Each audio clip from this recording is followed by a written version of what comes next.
Assalamualaikum warahmatullahi wabarakatuh. Perkenalkan saya Wiratul Nafisa, saya dari kelompok 5. Saya akan mempresentasikan produksi vaksin COVID-19 Moderna atau Pfizer. Kelompok saya terdiri dari Lutfi Trihandayani, Chandra Nurul Khalifah, Lutfi Laili, Nadifa Azhara Zahidi, dan saya sendiri Wiratul Nafisa. Definisi Moderna.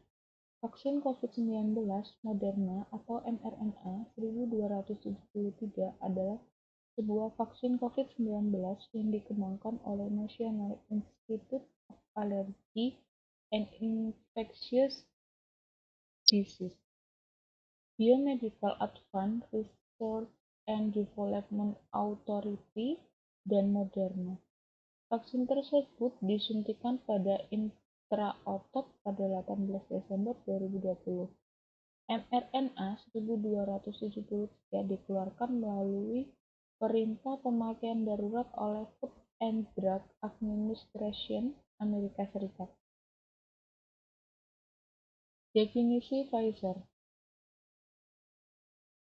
Vaksin Pfizer atau BNT162b2 adalah vaksin untuk mencegah infeksi virus SARS-CoV-2 penyebab penyakit COVID-19. Vaksin Pfizer merupakan hasil kerjasama perusahaan bioteknologi Jerman BioNTech dengan perusahaan farmasi asal Amerika. Pfizer, vaksin ini mulai dikembangkan sejak tahun 2020. Perbedaan vaksin Moderna dan Pfizer. Vaksin Pfizer terdiri dari bahan dasar messenger RNA dan mRNA. Uji klinis fase 3 selesai dilakukan di Amerika Serikat, Jerman, Turki, Afrika Selatan, Brasil, dan Argentina. Efikasi melansir lamaran resmi Badan Kesehatan Dunia atau WHO, vaksin Pfizer memiliki tingkat efikasi atau kemampuan sebesar 95% terhadap infeksi COVID-19 yang bergejala. Selain itu, banyak studi yang menunjukkan bahwa Pfizer ampuh melawan varian virus. Disebutkan bahwa dua dosis vaksin Pfizer 90% efektif untuk membantu pasien rawat inap yang terinfeksi COVID-19. Dosis vaksin Pfizer akan disuntikan dalam dua dosis, yaitu 0,3 ml per dosis dengan jangka waktu 3-4 minggu. Vaksin Moderna terdiri dari bahan dasar messenger RNA atau mRNA. Uji klinis fase 3 selesai dilakukan di Amerika Serikat. Efikasi vaksinasi berdasarkan hasil uji klinis yang telah dilakukan. Efikasi vaksin Moderna memiliki nilai efikasi sebesar 94,1%. Dosis untuk mendapatkan kinerja vaksin yang maksimal maka harus diberikan sebanyak 2 kali dosis suntikan, yaitu sekali suntikan 0,5 ml per dosis, dengan rentang waktu 28 hari. Efek samping vaksin Moderna dan Pfizer. Efek samping Moderna, Badan POM menyatakan Moderna bisa menimbulkan reaksi lokal maupun sistemik. Reaksi efek samping yang paling sering timbul dari penggunaan vaksin Moderna antara lain nyeri pada tempat suntikan, kelelahan, sakit kepala, nyeri otot, nyeri sendi, menggigil, dan mual muntah. Kalau untuk efek sampingnya vaksin Pfizer, nyeri pada area penginjeksian vaksin, kemerahan pada area penginjeksian vaksin, bengkak pada area penginjeksian vaksin, kelelahan, kepala demam, mual. Jika efek samping setelah vaksinasi ini tak kunjung sembuh atau malah makin memburuk, maka segera berkonsultasi dengan dokter terdekat atau pihak penyelenggara vaksinasi. Cara kerja vaksin Pfizer. mRNA yang terkandung di dalam vaksin Pfizer akan mengajari sel tubuh cara membuat protein yang memicu respon imun di dalam tubuh. Respon imun ini yang menghasilkan antibodi yang melindungi kita dari infeksi jika virus COVID-19 yang sebenarnya masuk ke tubuh kita. Cara kerja vaksin Moderna. Karena dibuat dengan menggunakan mRNA, messenger RNA, cara kerja vaksin Moderna berbeda dengan vaksin yang menggunakan virus yang dilemahkan seperti yang digunakan pada vaksin Sinovac dan Sinopharm. Vaksin jenis mRNA bekerja dengan cara mengajarkan sel-sel tubuh kita menghasilkan protein tertentu untuk membentuk respon imun. Setelah respon imun terbentuk, maka akan muncul antibodi yang akan melindungi tubuh kita bila terinfeksi virus. Maka, seperti jenis vaksin lain, Moderna dapat menghindari dari efek berat terinfeksi COVID-19, bukan mencegah penularan COVID-19. Definisi mRNA.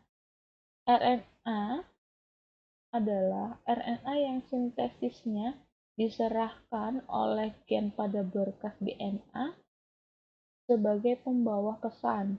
Dengan kata lain, mRNA adalah RNA yang merupakan hasil transkripsi DNA dan menjadi perantara pembawa urutan protein dalam proses transkripsi. Siapakah yang harus divaksinasi terlebih dahulu? Seperti semua vaksin COVID-19, petugas kesehatan yang beresiko tinggi terpapar dan orang tua harus diprioritaskan untuk divaksinasi. Karena lebih banyak vaksin tersedia kelompok prioritas tambahan harus divaksinasi dengan memperhatikan orang-orang yang terkena dampak COVID-19 secara tidak proporsional atau yang menghadapi ketidakadilan kesehatan.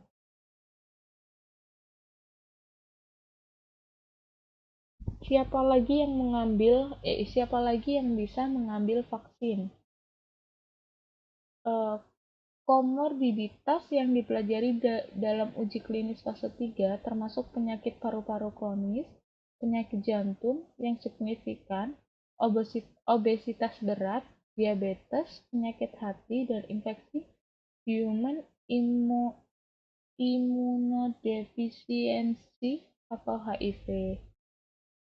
Vaksinasi direkomendasikan untuk orang dengan penyakit penyerta yang telah diidentifikasi meningkatkan resiko COVID-19 yang parah. Meskipun penelitian lebih lanjut diperlukan untuk orang dengan gangguan kekebalan, orang-orang dalam kategori ini yang merupakan bagian dari kelompok yang direkomendasikan untuk vaksinasi dapat divaksinasi setelah menerima informasi dan konseling. Orang yang hidup dengan HIV beresiko lebih tinggi terkena penyakit COVID-19 yang parah. Penerima vaksin HIV positif yang diketahui harus diberikan informasi dan konseling. Vaksinasi dapat ditawarkan kepada orang yang pernah menderita COVID-19 di masa lalu. Tetapi, individu mungkin ingin menunda vaksinasi COVID-19 yang mereka sendiri hingga 6 bulan sejak saat infeksi SARS-CoV-2.